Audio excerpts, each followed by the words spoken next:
Now, if you ask how do we move away from COVID into a new post-COVID era, and are all these measures still in place, I think we see that cycling and walking keeps its momentum.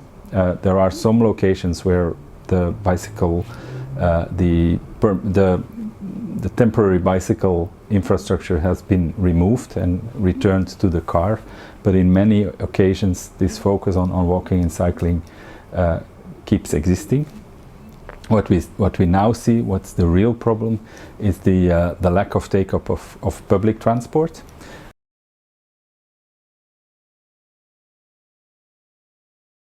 Yeah, I think if we look at how at the moment cities and regions are working with European instruments and European policies that look at urban mobility, we are really in a phase of getting ready for the next decade. So cities are planning for the next decade, planning in function of ambitions they have in terms of climate neutrality, for instance.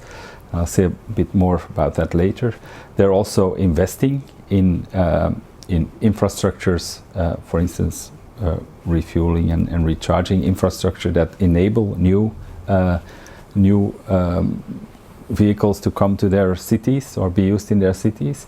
And they also plan ahead for a new digital future in urban mobility, thinking about all kinds of digital applications in urban mobility.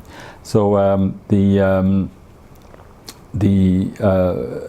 Europe has selected a group of 100 cities that really have the ambition and now also the almost the contract to be climate neutral by 2030.